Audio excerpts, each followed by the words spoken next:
Ini mustahil. Ini pasti video yang telah dirancang.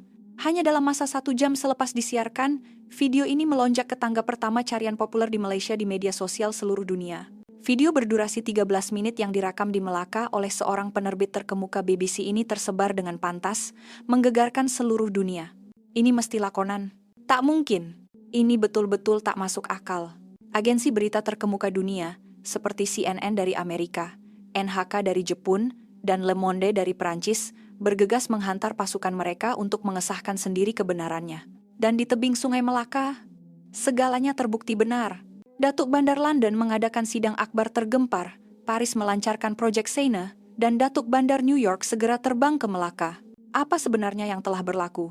Mengapa seluruh dunia kini tertumpu pada sebatang sungai kecil ini? Nama saya Olivia Guan Baron.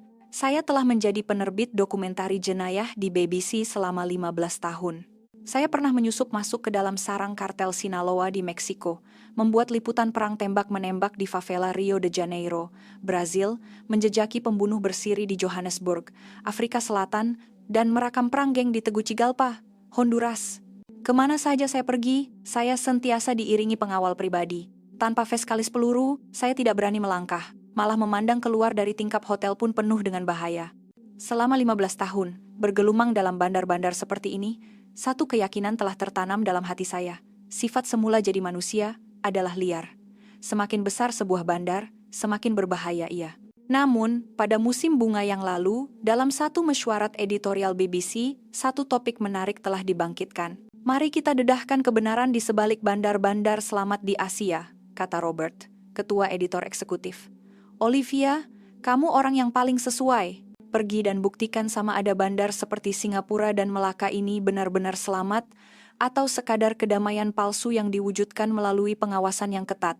Saya menjawab dengan tenang, sudah tentu pilihan yang kedua. Sesiapa saja boleh berpura-pura selamat selagi ada CCTV dipasang di mana-mana untuk mengawasi rakyat. Saya memilih Melaka sebagai lokasi penggambaran pertama karena satu sebab yang istimewa. Sebuah video yang saya lihat di internet. Di satu tempat yang dipanggil tebing Sungai Melaka, pada pukul 2 pagi, seorang wanita muda berjoging sendirian. Dia memakai fon telinga, memegang telepon bimbit, dan kelihatan langsung tidak berwaspada. Komen-komen di bawah video itu semuanya bernada sama. Luar biasa, macam mana perkara ini boleh berlaku? Saya yakin ini telah dirancang. Mungkin ini kawasan yang dikawal ketat, seperti Pyongyang, hanya untuk pertunjukan kepada orang luar. Rakan penggambaran saya ialah Raphael De Buck, seorang juru kamera veteran dari Orlando yang telah menjejaki mafia Eropa Timur selama lebih sedekat. Raphael, pernah dengar tentang Sungai Melaka? Oh, tempat yang kononnya selamat walaupun pada waktu malam tuh, mengarutlah. Di bandar-bandar yang dipromosikan hebat macam tuh pun, pelancong masih kena rompak. Sambil kami menyediakan peralatan, kami bergurau. Agak-agak ada berapa banyak CCTV kat sana? 2.000 buah? Kalau 2.000, mesti ada polis setiap 10 meter. Muka orang awam kat sana mesti kaku macam orang Korea Utara. Pada suatu hari di bulan Jun, kami tiba di lapangan terbang antara bangsa Kuala Lumpur KLIA. Ketika kami melepasi pemeriksaan imigresen, perkara aneh pertama berlaku. Seorang kaki tangan lapangan terbang menghampiri kami dan bertanya dalam bahasa Inggris yang fasih, dari BBC ke, perlukan bantuan kami untuk menyelaraskan penggambaran? Tidak perlu, terima kasih. Kami boleh uruskan sendiri. Oh, baiklah kalau begitu. Jika hendak ke tebing Sungai Melaka, saya cadangkan pergi pada waktu malam. Jauh lebih cantik, ramai orang, dan sangat meriah. Seketika, saya dan Raphael berpandangan. Pergi pada waktu malam, dan katanya ramai orang. Biasanya di bandar-bandar berbahaya orang akan memberikan nasihat yang bertentangan sama sekali. Adakah tempat itu selamat? Saya bertanya kembali. Kaki tangan itu kelihatan keliru. Selamat? Sudah tentu selamat. Itu kan tebing Sungai Melaka. Ayat sudah tentu selamat itu membuatkan saya berasa aneh, seolah-olah saya telah bertanya soalan yang sangat bodoh. Kami menaiki taksi dari lapangan terbang ke hotel. Pemandunya kelihatan berusia sekitar 60-an. Apabila dia melihat kami menurunkan peralatan penggambaran, dia bertanya, "Datang buat penggambaran ke? Nak rakam di mana?" "Tebing Sungai Melaka." Kami bercadang, nak rakam beberapa pemandangan malam. Pemandu taksi itu ketawa melalui cermin pandang belakang. Oh, kalau pergi malam susah nak rakam sebab terlalu ramai orang, terutamanya pada malam Jumaat, macam ada pesta. Pesta? Pada waktu malam? Ya, ada persembahan jalanan, ada pasar malam. Malah, lepas tengah malam pun ramai orang datang berjoging. Dah jadi tren sekarang. Rafael menggumam sesuatu dalam bahasa Poland yang saya tidak paham, tetapi saya rasa maksudnya mungkin gila betul. Setibanya di hotel, semasa mendaftar masuk, penyambut tetamu juga berkata perkara yang sama. Kalau nak ke tebing Sungai Melaka, boleh coba pergi pukul 5 pagi. Pemandangan matahari terbit sangat cantik dan orang berjoging pun ramai. Pada tahap ini, saya mula berasa keliru. Semua orang sebulat suara mencadangkan kami pergi ke tebing Sungai Melaka pada waktu malam dan awal pagi. Selama 15 tahun saya membuat liputan, saya tidak pernah mengalami perkara seperti ini. Di Rio, mereka akan berkata, jangan sesekali keluar selepas gelap. Di Johannesburg, jangan melangkah keluar dari hotel. Di Sinaloa, bergerak sendirian adalah menempah maut. Petang itu, saya dan Rafael merancang di dalam bilik hotel. Macam nilah. Malam nih kita pergi tinjau dulu. Macam pelancong biasa, tak bawa apa-apa. Betul tuh. Kita kena lihat dengan mata kepala sendiri sama ada tempat tuh betul-betul berbahaya atau tidak. Pukul 11 malam, kami meninggalkan hotel. Tebing Sungai Melaka terletak kurang dari 10 menit perjalanan dengan kereta. Jalan-jalan masih sibuk dengan orang ramai, dan kebanyakan kedai masih dibuka. Ini sahaja sudah sangat berbeza dari London. Apabila kami tiba di pintu masuk kawasan tebing sungai, saya tergamam. Walaupun sudah pukul 11 malam, tempat itu masih meriah seperti sebuah karnival. Tetapi ini hanyalah permulaan. Kejutan sebenar bermula apabila kami berjalan di sepanjang Sungai Melaka. Pada pukul 11 atau 15 malam, kami mula berjalan di sepanjang Sungai Melaka. Perkara pertama yang kami lihat ialah sepasang suami istri muda menolak kereta sorong bayi. Anak mereka sedang tidur nyenyak, manakala ibu bapaknya duduk sambil minum kopi dan berbual. Rafael, kau tengok tuh. Dah pukul 11 malam, masih bawa bayi keluar berjalan-jalan. Kalau di London, dah tentu orang laporkan sebagai penderaan kanak-kanak. Beberapa langkah kemudian, pemandangan yang kami lihat lebih mengejutkan. Bangku-bangku dipenuhi orang, tetapi kebanyakannya bersendirian. Ada yang membaca buku, ada yang bekerja menggunakan komputer riba, atau hanya merenung air sungai dengan tenang. Yang lebih menakjubkan, barang-barang pribadi mereka, beg tangan, beg galas, diletakkan begitu sahaja di sebelah mereka. Ada yang meninggalkan komputer riba di atas bangku untuk pergi ke tandas. Hei, tengok tuh! Dia biarkan laptop dia macam tu saja, bisik saya dengan terkejut. Tetapi tiada siapa di sekeliling yang peduli. 5 menit kemudian, apabila pemiliknya kembali, komputer riba itu masih elok di tempatnya. Kami terus berjalan dan melalui bawah sebuah jambatan. Kawasan itu agak malap dan kelihatan sedikit menakutkan, tetapi ada 2 orang gadis muda sedang duduk di situ sambil makan keropok lekor. Maafkan saya menegur mereka dalam bahasa Inggris. Selamat keberada di sini pada waktu sebegini. Salah seorang daripada mereka ketawa dan menjawab, awak ingat ini di mana? Ini Sungai Melaka, tempat paling selamat di seluruh Melaka. Tempat paling selamat? Ya, sentiasa ramai orang, dan semua orang macam saling menjaga. Semalam saya baru tercicir dompet, ada seorang pakcik kejar saya untuk pulangkan. Rafael kelihatan kesal karena tidak membawa kameranya. Selepas tengah malam, orang ramai masih terus berdatangan.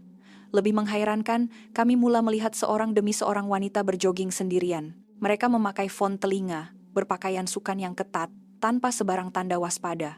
Saya memutuskan untuk mendekati salah seorang wanita yang kelihatan berusia awal 30-an. Maaf, tak takut ke berjoging seorang diri pada waktu sebegini? Dia menanggalkan font telinganya dan bertanya kembali. Takut? Kenapa nak takut? Sebab dah lewat malam. Dan awak seorang diri. Oh, awak orang luar ya? Berjoging lewat malam di sini lebih selesa. Cuaca sejuk sikit, dan orang pun masih ramai. Saya tak pernah berdepan dengan sebarang bahaya pun. Dia tersenyum kepada saya dan terus berlari. Pukul 1 pagi, kami masuk ke sebuah kedai serbaneka. Di hadapan kedai, terdapat pemandangan yang aneh, sebuah gerai kuih muih tanpa penjaga.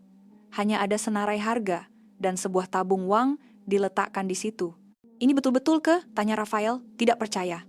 Kami bertanya kepada pekerja sambilan di dalam kedai, dan jawabannya ialah, oh, semua orang akan kira dan masukkan duit sendiri. Kadang-kadang mereka tak ada duit kecil, mereka akan bayar lebih lain kali. Tak ada orang curi ke? Curi? Sepanjang saya kerja di sini setahun lebih, belum pernah nampak lagi. Pukul 2 pagi, tebing Sungai Melaka masih hidup. Ada pekerja pejabat duduk di bangku makan mie segera dalam cawan. Ada penghantar makanan lalu lalang dengan motosikal, ada pasangan tua berjalan berpegangan tangan. Yang paling mengagumkan, kami tidak nampak seorang pun anggota polis. Selama 15 tahun, setiap bandar selamat yang saya lawati bergantung pada kekuatan polis untuk menjaga ketentraman. Tetapi di sini, keadaannya sama sekali berbeza. Pukul 3 pagi, kami kembali ke hotel. Rafael bersuara, "Olivia, apa yang baru kita saksikan tadi? Aku pun tak tahu. Tapi esok, kita mesti bawa kamera dan rakam semua ini." Malam itu, saya tidak dapat tidur. Keyakinan yang saya bina selama 15 tahun mula goyah. Jika sifat manusia itu baik, jika kita boleh saling mempercayai, maka bandar yang besar pun boleh menjadi selamat. Keesokan harinya, saya memutuskan untuk memulakan penggambaran sepenuhnya. Hasilnya, kami melihat pemandangan yang lebih mengejutkan daripada malam sebelumnya. Pada pukul 4.30 pagi keesokan harinya, saya dan Rafael kembali ke tebing Sungai Melaka, kali ini dengan peralatan penggambaran yang lengkap. "Kau betul-betul rasa ada orang akan keluar pukul 5 pagi?" tanya Rafael dengan ragu-ragu. Apabila kami tiba di tebing sungai, kami sekali lagi terpegun dengan pemandangan di hadapan kami. Walaupun baru melepasi pukul 5 pagi, sudah ada berpuluh-puluh orang sedang berjoging. Kebanyakannya wanita, berumur dari 20-an hingga 60-an. Ada yang bersendirian, ada yang berdua. Saya mendekati seorang wanita yang kelihatan berusia sekitar 50-an untuk menemu bualnya. "Puan setiap hari datang berjoging waktu macam ni ke?" "Ya, dah 3 tahun. Kalau musim panas dalam pukul 4.30 pagi saya datang. Kalau musim sejuk sikit pukul 5.30 pagi. Datang seorang diri tak risau ke?" Dia kelihatan benar-benar bingung. "Risau? Kenapa nak risau? Ini kan Sungai Melaka, lagi selamat dari lorong rumah saya. Orang sentiasa ramai, walaupun awal pagi." "Awal pagi pun? Awal pagi kenapa pula? Tengok tuh, semua orang pun keluar bersenam kan? Sebaliknya, kami ini saling menjaga antara satu sama lain." Ayat itu kuncinya. Sebaliknya, kami ini saling menjaga antara satu sama lain. Semasa Rafael membuat penggambaran, saya memerhati sekeliling. Memang ada sesuatu yang berbeza di sini. Orang ramai seolah-olah tidak peduli, tetapi pada masa yang sama, mereka seakan-akan saling memerhati dari ekor mata. Seorang gadis muda membongkok untuk mengikat tali kasutnya, fon telinganya terjatuh. Seorang pakcik yang lalu di situ mengambil dan menyerahkannya. Seorang makcik meletakkan botol airnya di atas bangku dan pergi bersenam, tiada siapa yang menyentuh barangnya. Menjelang pukul 6 pagi, pemandangan yang lebih menakjubkan muncul. Di pelbagai sudut tebing Sungai Melaka, kumpulan-kumpulan senaman mula terbentuk. Ada kumpulan tai chi, ada senam robik, ada yoga, tiada jurulatih, tiada yuran keahlian. Semua orang berkumpul secara semula jadi untuk bersenam bersama. Dalam sebuah kumpulan tai chi, ada seorang pakcik berusia lebih 70 tahun. Dia melihat saya, seorang warga asing, dan melambai tangan mengajak saya turut serta. Saya tak pandailah, saya menolak dengan isyarat tangan. "Tak apa, ikut saja." Seorang makcik di sebelahnya membantu menerjemah ke dalam bahasa Inggris. Akhirnya, saya terpaksa meniru pergerakan mereka dengan kekok. Tetapi semua orang bertepuk tangan memberi semangat. Rafael kemudian berkata kepada saya, "Ini kali pertama dalam 15 tahun aku nampak kau ketawa macam tuh." Menjelang waktu pejabat, tebing Sungai Melaka berubah wajah. Pekerja pejabat yang berpakaian sut berjalan dengan tenang, memegang cawan kopi. Hampir tiada siapa yang kelihatan tergesa-gesa, seolah-olah semua orang sedang menikmati suasana di situ. Saya bertanya kepada seorang lelaki yang kelihatan seperti pegawai bank, "Ence setiap hari jalan kaki melalui Sungai Melaka untuk ke tempat kerja?" "Ya. Saya boleh turun satu stesen LRT lebih awal semata-mata untuk berjalan di sini. Ini adalah permulaan hari yang indah. Sebab di sini selamat. Selamat itu satu hal, tapi yang utamanya, bila nampak ramai orang, rasa bertenaga." Pukul 3 petang, waktu pulang sekolah, tebing Sungai Melaka berubah lagi. Sekumpulan pelajar sekolah menengah berkumpul, tetapi tiada seorang pun yang merokok. Mereka duduk berbual sambil makan makanan ringan yang dibeli dari kedai serbaneka. Saya berbual dengan sekumpulan pelajar perempuan. "Lepas sekolah selalu datang sini ke?" "Ya, hampir setiap hari. Sini sesuai untuk berbual dengan kawan-kawan." "Ibu bapak tak risau ke?" "Apa yang nak dirisaukan? Ini kan Sungai Melaka." Mak saya pun kata, masa dia kecil-kecil dulu pun dia selalu main kat sini. Menjelang waktu pulang kerja, tebing Sungai Melaka menjadi sangat meriah. Pekerja pejabat duduk di bangku sambil minum bir dan makan sate. Di merata tempat, ada persembahan musik jalanan busking, dan orang ramai berkumpul secara semula jadi untuk menonton. Seorang pemuzik sedang bermain gitar dan menyanyi. Tiba-tiba, seorang penonton meletakkan dompetnya di atas bangku, bangun dan mula menari. Dia menari selama hampir 10 menit sebelum kembali ke tempat duduknya, dan dompetnya masih elok di situ. Pukul 9 malam, bilangan keluarga semakin ramai. Ada datuk dan nenek membawa cucu, ada pasangan suami istri menolak kereta sorong bayi, dan ada yang membawa anjing bersiar-siar. Seorang datuk sedang membiarkan cucunya bermain air. Tiba-tiba, cucunya terpercik air pada seorang pejalan kaki. Minta maaf, kata datuk itu tergesa-gesa. Tetapi orang muda yang terkena percikan air itu tersenyum dan berkata, "Tak apa, Pak Cik, sejuk sikit." Semakin lewat malam, tebing Sungai Melaka seolah-olah menjadi semakin selamat. Orang ramai saling menjaga. Jika ada yang mabuk, orang di sekeliling akan memerhati secara senyap. Jika ada yang duduk sendirian, orang lain akan secara senyap menjaga jarak. Saya memutuskan untuk melakukan satu eksperimen muktamad. Saya meletakkan dompet saya sendiri di atas bangku, kemudian berjalan kira-kira 100 meter jauhnya untuk memerhati secara senyap. Selepas 30 menit, berpuluh-puluh orang lalu lalang, tetapi tiada seorang pun yang menyentuh dompet itu. Sebaliknya, seorang makcik berjalan menghampiri dan ternampak dompet itu. Dia memandang ke kiri dan ke kanan, kemudian menolak dompet itu sedikit ke bahagian dalam bangku, mungkin takut ia terjatuh. Apabila saya berjalan kembali untuk mengambil dompet itu, makcik itu menjerit dari jauh, "Adik, jaga dompet tuh elok-elok ya. Walaupun sini selamat, kena hati-hati juga." Pada saat itu saya faham, orang-orang di sini menganggap satu sama lain sebagai keluarga. Ketika itu, seorang pelancong datang berkongsi satu cerita yang lebih menakjubkan. Pelancong itu ialah seorang juru gambar Prancis bernama Marie. "Awak penerbit BBC kan? Saya nampak awak dah lama buat penggambaran." "Ya, betul. Saya sedang buat penggambaran selang masa 24 jam di sini. Dah 3 hari, saya dapati sesuatu yang sangat menakjubkan." "Oh ya? Apa dia?" Saya tunjukkan pada awak. Dia membuka kameranya dan menunjukkan kepada saya satu rakaman. Ia adalah video 24 jam di tebing Sungai Melaka yang dipadatkan menjadi 3 menit. "Tengok nih. Dari pukul 4 pagi satu hari hingga 4 pagi keesokan harinya, tiada satu pun slot masa yang tiada orang." Ia benar. Walaupun pada waktu paling sunyi antara pukul 3 hingga 4 pagi, sentiasa ada tidak kurang daripada 20 orang di situ. Kalau di Paris, lepas pukul 2 pagi dah tak ada orang. "Waktu itulah yang paling bahaya," sambung Marie. "Yang lebih aneh, orang di sini sentiasa memerhati satu sama lain. Bukan dengan merenung, tapi seolah-olah saling menjaga." Keesokan harinya, saya menerima cadangan Marie dan melakukan satu lagi eksperimen. Pukul 10 pagi, saya dan Rafael berpura-pura bertengkar dengan kuat di laluan pejalan kaki di tebing sungai. Kami bertekak dalam bahasa Inggris, berlakon seolah-olah sangat marah. Tidak sampai 3 menit, orang di sekeliling mula berkumpul. "Boleh saya bantu?" tanya seorang pakcik dalam bahasa Inggris. "Ada apa-apa masalah ke?" Seorang mahasiswi juga menghampiri dengan prihatin. Lebih dramatik lagi, seorang makcik membeli air dari kedai serbaneka dan memberikannya kepada kami. Apabila kami berkata tiada apa-apa, orang ramai perlahan-lahan bersurai, tetapi masih ada yang memerhati dari jauh.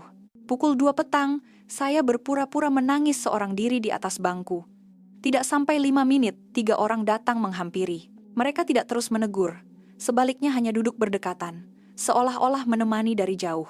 Seorang kanak-kanak berkata sesuatu kepada ibunya, kemudian berjalan menghampiri dan memberi saya sebiji lollipop. "Kakak, untuk kakak." Pada saat itu, air mata yang mengalir bukan lagi lakonan. Pukul 6 petang, kami berjalan dari hulu ke hilir kawasan tebing Sungai Melaka. Suasana di setiap bahagian sedikit berbeza. Tetapi ada satu perkara yang sama, rasa selamat di mana-mana. Yang paling mengagumkan ialah sebuah kawasan yang dipenuhi kedai-kedai lama dan kedai percetakan. Saya sangkakan ia akan menjadi menakutkan pada waktu malam. Tetapi sebaliknya yang berlaku. Pemilik kedai beroperasi sehingga lewat malam, seolah-olah sedang berjaga untuk tebing sungai. Saya bertanya kepada seorang pemilik kedai perkakasan. "Tauke, buka kedai sampai lewat malam ya?" "Oh, sejak ada laluan pejalan kaki nih, pelanggan malam makin ramai. Lagipun kalau kami masih buka, orang lain pun rasa selamat kan? Macam semua kedai kat sini jadi pengawal keselamatan." "Bukan pengawal keselamatan lah, cuma jiran. Jiran-jiran saling menjaga itu perkara biasa." Pukul 8 malam, kami melihat satu pemandangan yang mengejutkan. Seorang lelaki mabuk tidur di atas bangku, tetapi orang di sekeliling hanya duduk dengan tenang pada jarak yang selamat. Apabila diperhatikan dengan teliti, barulah kami sadar mereka sedang menjaga lelaki itu. Kira-kira sejam kemudian, apabila dia terjaga, seorang pakcik yang duduk di sebelahnya memberikan sebotol air. Banyak minum ya?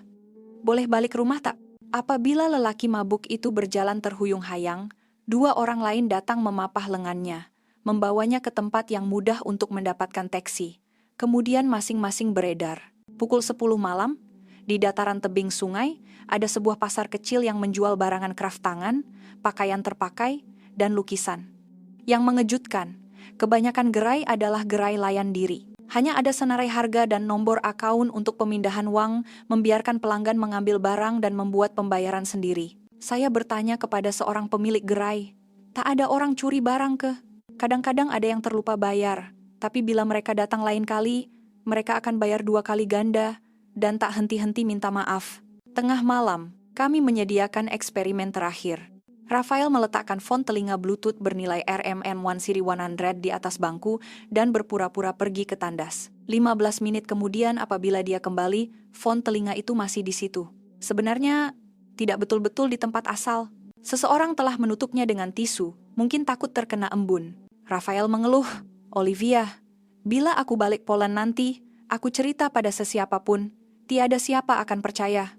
Sama juga bila aku balik London." Ketika itu, seorang lagi pelancong memberi kami satu cadangan yang lebih menarik.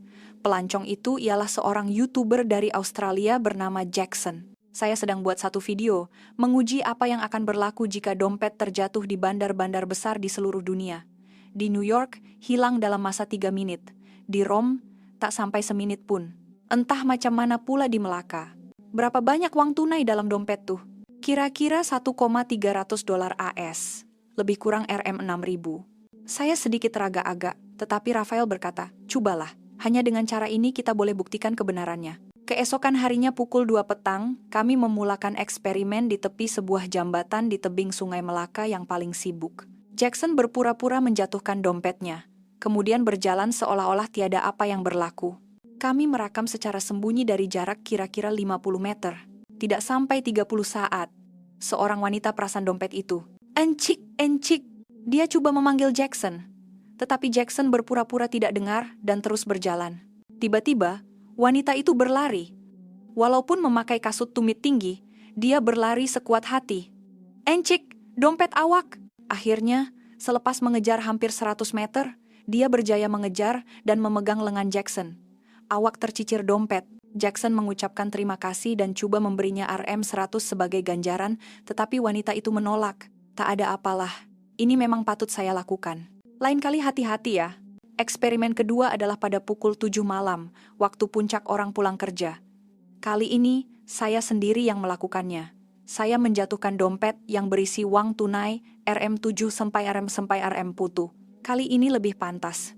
Tidak sampai 10 saat, kedengaran suara dari belakang. "Cik, dompet!"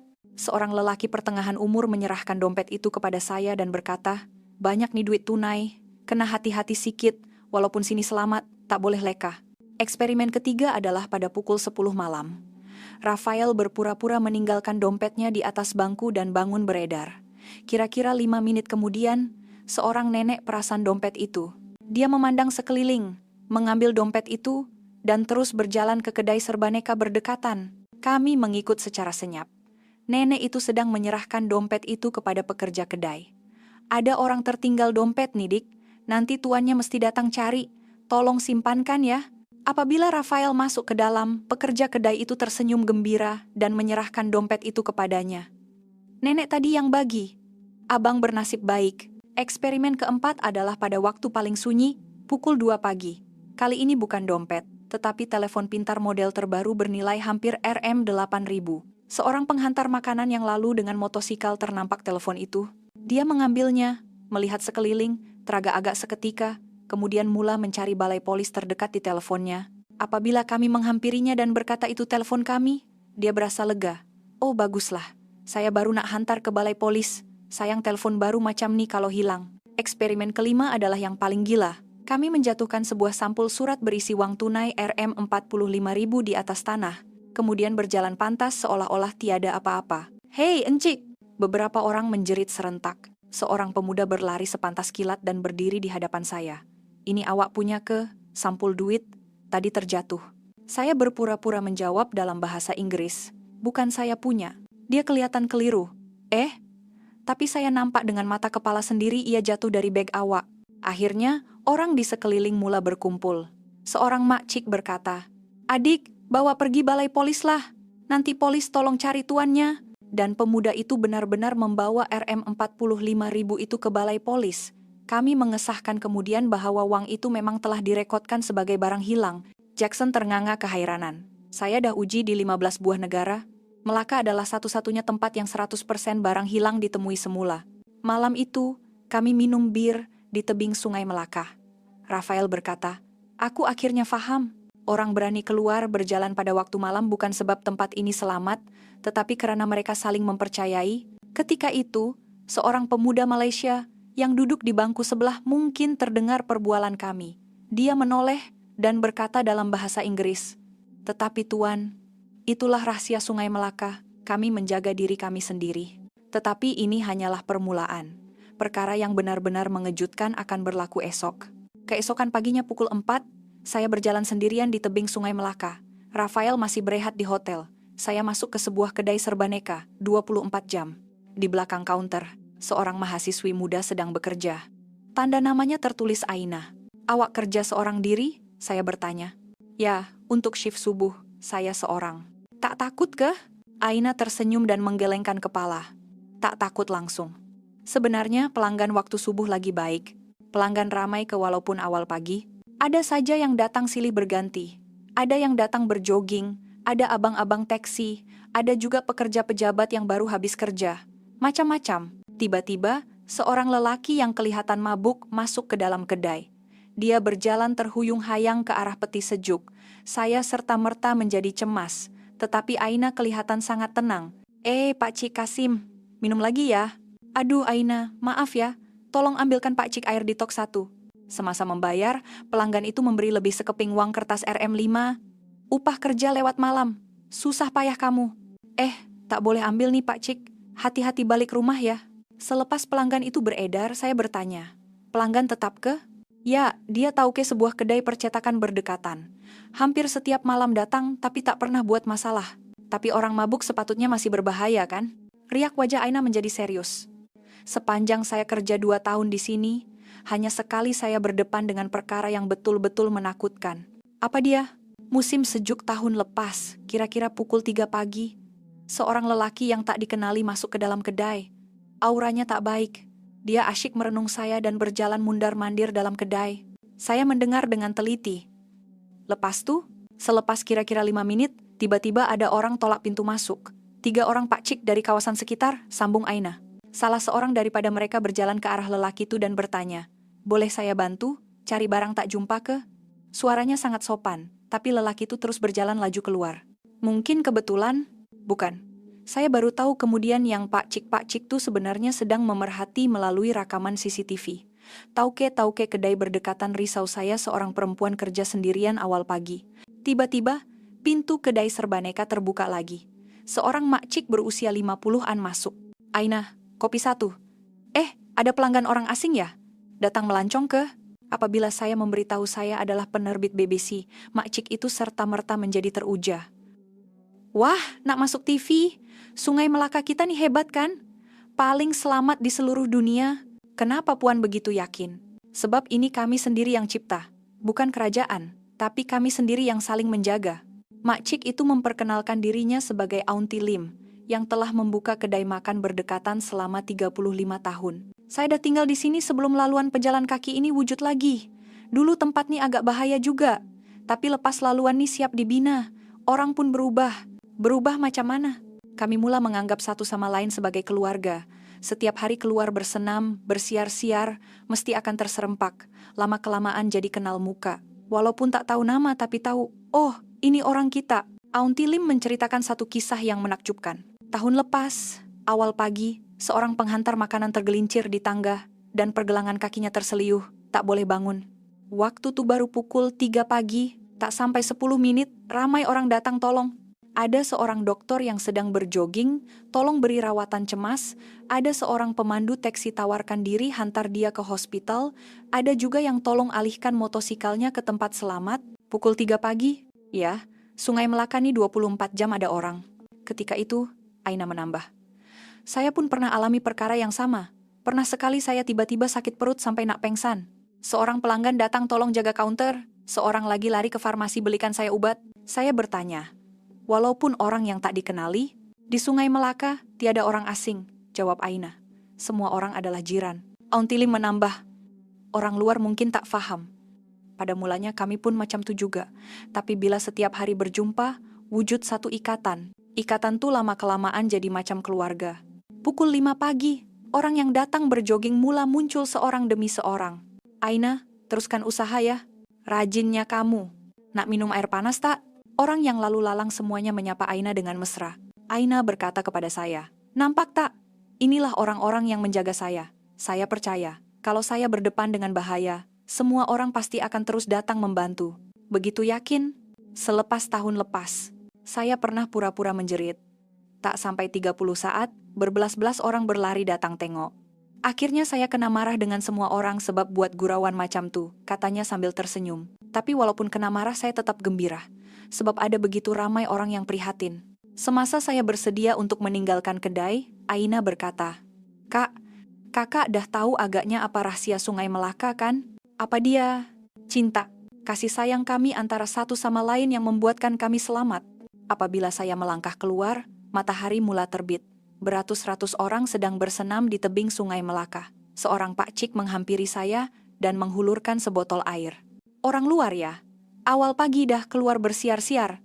Nah, minum air sikit, cuaca Malaysia nih panas lembab. Pada saat itu, saya sedar, di sini semua orang mengambil berat antara satu sama lain. Tetapi, adakah benar-benar tiada jenayah langsung? Apa pula kata polis? Ibu pejabat polis daerah Melaka Tengah terletak tidak sampai 10 menit berjalan kaki dari tebing Sungai Melaka. Kami bertemu dengan ketua polis daerah, Tuan Azman, di pejabatnya. Dia berpakaian kasual, sangat berbeza dari jangkaan saya. Tidak bertali leher, hanya memakai kemeja biasa. Dengar kata pasukan BBC datang nak buat penggambaran tentang kisah Sungai Melaka. Yah, kami ingin tahu tentang keadaan keselamatan pada waktu malam. Tuan Azman tersenyum. Terus terang saya katakan, keselamatan di tebing Sungai Melaka bukan kami yang jaga. Penduduk tempatan yang saling menjaga antara satu sama lain. Kami hanyalah unit sokongan. Maksudnya bukan polis yang kawal. Ya, dia membuka komputer ribanya dan menunjukkan data statistik kepada kami. Kadar jenayah berat di sini ialah 0,02%, antara yang terendah di dunia. Kes ragut sifar selama 3 tahun berturut-turut. Kes serangan seksual sifar selama 5 tahun berturut-turut. Macam mana boleh jadi begitu? 500 buah CCTV memang membantu, tetapi kuasa sebenar datang dari ribuan pasang mata orang ramai. Tuan Azman menunjuk ke arah tingkap. Setiap orang yang awak nampak di luar sana adalah polis sukarela. Jika ada sesiapa yang berdepan bahaya, semua orang bersedia untuk tampil membantu. Ada contoh kes sebenar? Ada. Tahun lepas ada satu kes cobaan ragut. Penjenayah coba meragut beg seorang pelancong, tetapi dalam masa 3 saat sahaja dia ditumpaskan. Oleh polis? Bukan. Oleh 5 orang penduduk yang bekerja sama menangkapnya. Masa kami sampai, keadaan dah selesai. Penjenayah tu menangis tersak-esak. Tuan Azman menunjukkan sekeping gambar kepada kami. Ia adalah gambar seorang pemuda yang dikelilingi oleh penduduk. Tapi awak tahu apa yang lebih menakjubkan? Penduduk tak pukul dia. Sebaliknya, mereka tanya kenapa dia buat macam tu. Bila penjenayah tu kata dia dah setahun menganggur dan tak ada duit, seorang makcik siap pergi belikan nasi lemak untuk dia makan dan berjanji akan tolong carikan kerja. Saya tidak percaya apa yang saya dengar. Melayan penjenayah pun macam tu. Kami di Malaysia percaya manusia boleh buat silap. Daripada menghukum, lebih baik kita beri dia peluang untuk mulakan hidup baru. Jelas Tuan Azman. Awak pernah dengar tentang pasukan rukun tetangga di sini kan? Ia dianggotai oleh sekumpulan pakcik dan makcik berusia 60-an dan 70-an yang menubuhkannya sendiri. Setiap malam mereka akan keluar meronda. Bawa senjata? Tidak, hanya lampu suluh dan whistle. Tapi itu sudah cukup. Penjenayah paling takut dengan mata orang ramai. Tiba-tiba, seorang anggota polis masuk. Tuan, ada orang jumpa dompet di tebing sungai. Buat laporan. Lagi? Hari ini dah yang ketiga, kata Tuan Azman sambil menoleh kepada saya. Inilah rutin harian kami. Laporan jumpa barang hilang 100 kali lebih banyak daripada laporan jenayah. Saya bertanya, adakah tempat ini dari dulu lagi macam nih? Tidak. Pada tahun 2005, masa laluan pejalan kaki ini baru siap dibina, ramai yang membantah. Takut pada waktu malam ia akan jadi sarang jenayah, tempat gelandangan berkumpul. Tapi hasilnya bertentangan. Penduduk sendiri yang mengubahnya. Mula-mula hanya beberapa orang yang keluar bersenam. Orang lain nampak, dan mula ikut serta. Bila orang dah ramai, secara semula jadi ia menjadi selamat. Tuan Azman bangun. Mari, saya bawa awak lihat sendiri. Kami berjalan ke tebing Sungai Melaka. Hari itu hari biasa, pukul 3 petang. Sepatutnya waktu yang sunyi, tetapi orang masih ramai. Nampak Pak Cik tuh? Tuan Azman menunjuk ke arah seorang warga emas yang duduk di bangku. Dia seorang mejar tentara bersara. Setiap hari pada waktu yang sama, dia akan datang ke sini selama 4 jam. Kenapa? Dia kata dia datang, berjaga. Selepas bersara tak ada apa nak buat, jadi dia datang tolong jaga keselamatan di sini. Beberapa langkah kemudian, kami nampak seorang lagi warga emas. Yang itu bekas guru besar. Dia akan keluar pada waktu budak-budak balik sekolah tengok kalau ada budak yang nak buat nakal. Dia betul-betul akan tegur ke? Sudah tentu. Tahun lepas dia baru saja halang satu pergaduhan pelajar. Pernah juga pujuk seorang remaja yang lari dari rumah untuk pulang ke pangkuan ibu bapanya. Kami terus berjalan, dan Tuan Azman menjelaskan sepanjang jalan. Pemilik kedai kopi itu akan buka kedai sampai lewat malam. Sekaligus jadi CCTV bergerak. Kedai serbaneka tuh sediakan obat kecemasan percuma, 24 jam. Dan makcik-makcik yang duduk di bangku sana tuh, mereka ibarat rangkaian perisikan komuniti. Kalau ada orang yang mencurigakan masuk ke kawasan ini, mereka akan segera maklumkan. Saya bertanya, semua ini sukarela?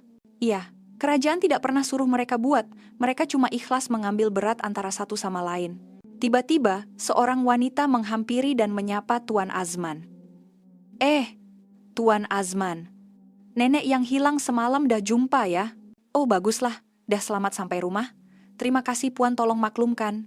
Selepas wanita itu beredar, Tuan Azman menjelaskan, itu nenek yang menghidap Alzheimer. Dia hilang, tetapi tidak sampai 30 menit, lebih 50 orang penduduk membantu mencari, lebih cepat daripada polis. Saya bertanya soalan terakhir. Bolehkah model seperti ini bertahan? Tuan Azman menjawab dengan nada yang tegas. Bukankah Sungai Melaka sudah membuktikannya selama 20 tahun? Tetapi ujian terbesar akan tiba esok. Keesokan harinya, kami memutuskan untuk menjalankan eksperimen paling gila. Setelah mendapat kebenaran daripada ibu pejabat BBC, kami merancang satu situasi bahaya simulasi. Pukul 9 malam, di tengah-tengah laluan pejalan kaki Sungai Melaka, Rafael berlakon sebagai seorang lelaki mabuk yang datang mengganggu saya. Dia menjerit dalam bahasa Inggris. Hei, pandang apa?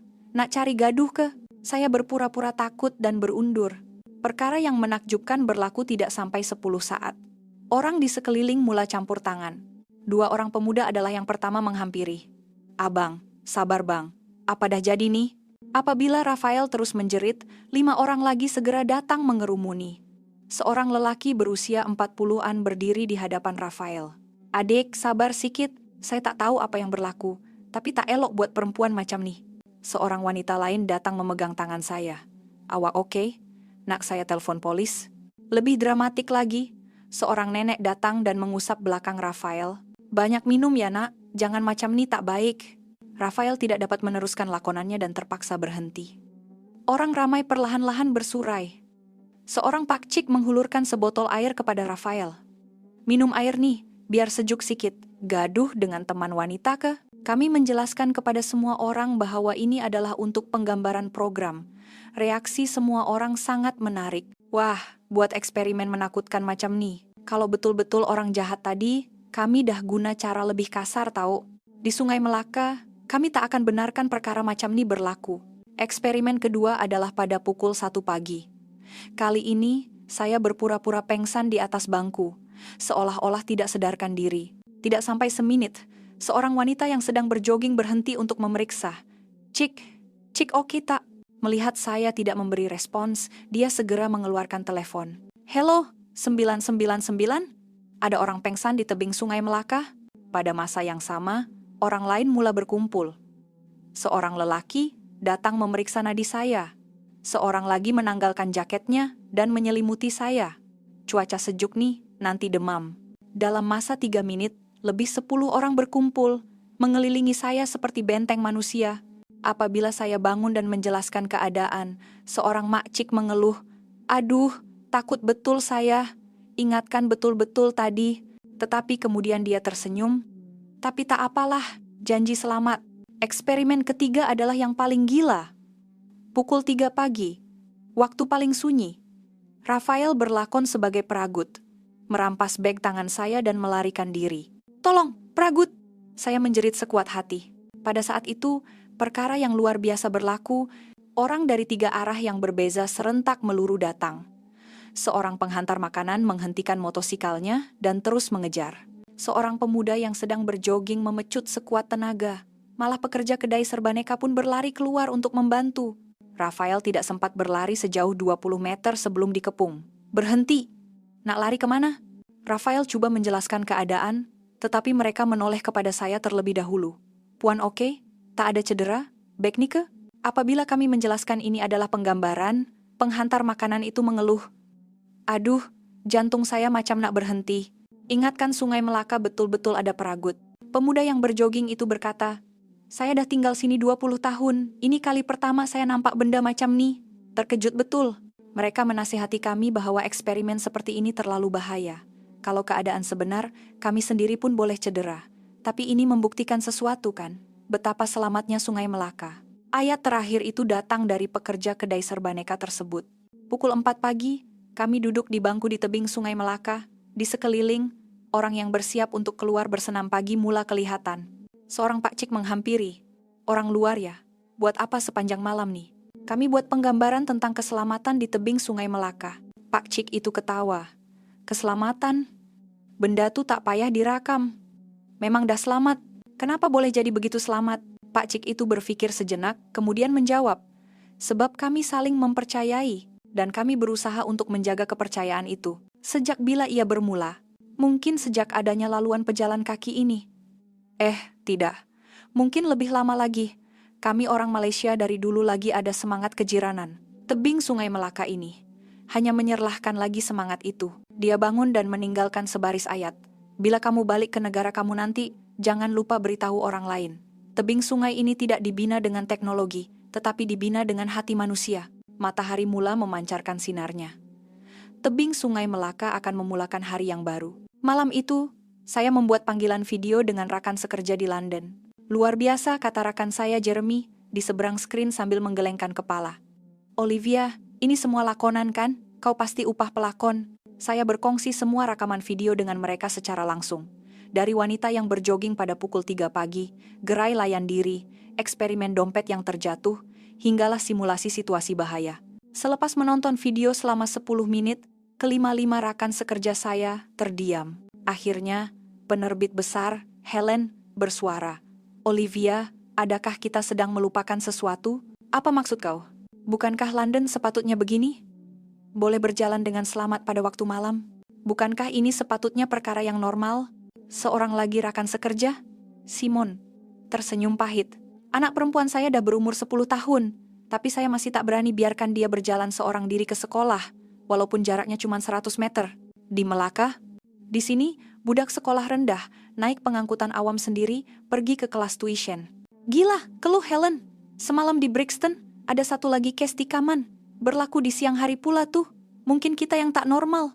Saya memainkan satu lagi rakaman video Rafael.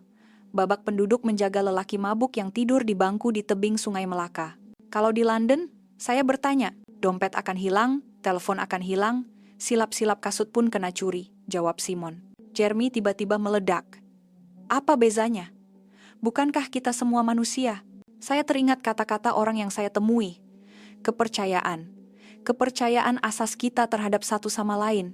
Kita pun ada undang-undang, ada polis, bantah Helen. Tetapi mereka memilih untuk saling mempercayai sebelum memikirkan tentang undang-undang. Sebelum polis tiba, penduduk sudah bertindak. Riak wajah Simon kelihatan seperti baru menyadari sesuatu, sejak bila kita mula menganggap satu sama lain sebagai musuh. Kesunyian menyelubungi mesyuarat itu. Helen berkata, "Olivia, dah fikir nama untuk dokumentari ini?